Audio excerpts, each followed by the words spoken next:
రవాణా ఉక్కిరిబిక్కిరి. హైదరాబాద్ లో చెంచల్గూడ పెట్రోల్ బంక్ వద్ద మంగళవారం వాహనదారుల రద్దీ. న్యాయ సంస్థలో కఠిన నిబంధనలపై ట్రక్ డ్రైవర్ల నిరసన. ఇంధన సరఫరాకు తీవ్ర అంతరాయం. బంకులకు పోటెత్తిన జనం. పలుచోట్ల ట్రాఫిక్ జాములు. చర్చలు సఫలమన్న కేంద్ర వర్గాలు. సమ్మె విరమణకు ఆల్ ఇండియా మోటార్ కాంగ్రెస్ పిలుపు. కేంద్ర ప్రభుత్వం కొత్తగా తీసుకువస్తున్న భారత న్యాయ సంహితలోని కొన్ని నిబంధనలపై ట్రక్ డ్రైవర్లు పలు రాష్ట్రాల్లో చేపట్టిన ఆందోళనలు రవాణా రంగాన్ని ఉక్కిరి బిక్కిరి చేశాయి.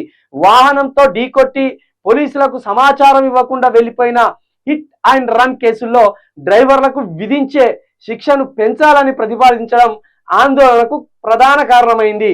సోమవారం మంగళవారం 2 రోజుల పాటు చమురు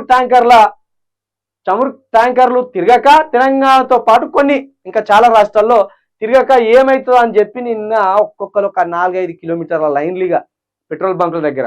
అయితే ఇది ఏందట అంటే, ట్రక్ డ్రైవర్లు ఉంటారు కదా, ఎక్కువ పెద్ద పెద్ద లారీలు అవోటి ఇవోటి ఉంటాయి కదా, అనుకోకుండా యాక్సిడెంట్ చేసినప్పుడు వాడు కొట్టేసి వెళ్ళిపోతాడు, ఆగకుండా ఇట్లా గుద్ది వెళ్ళిపోతాడు వాడు.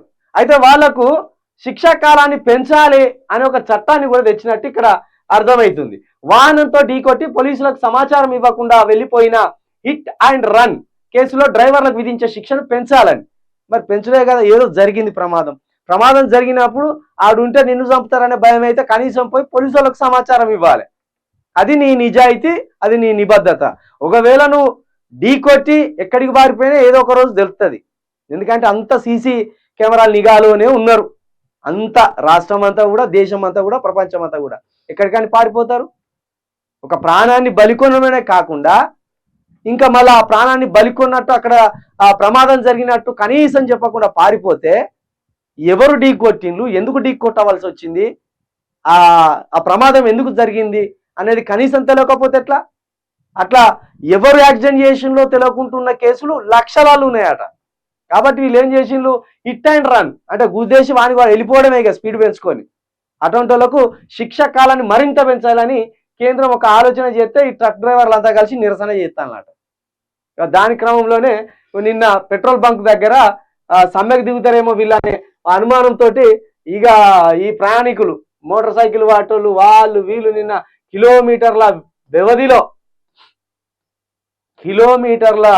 కొద్ది బంకులల్లా పడి గాపులు కాసింది. గిట్లా నిన్న తీసిన పోయేటప్పుడు అట్లా.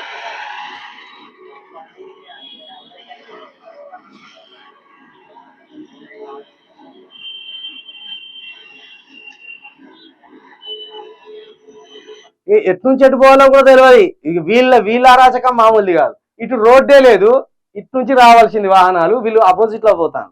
పెట్రోల్ పోసుకొని పోవాలి అంతే. ఒక 5-6 రోజులకు సరిపోయే పెట్రోల్ పోసుకోవాలన్న ఆలోచనతో ఎటు పడితే అటే ఉరుకుతాడు ఒక్కొక్కరు.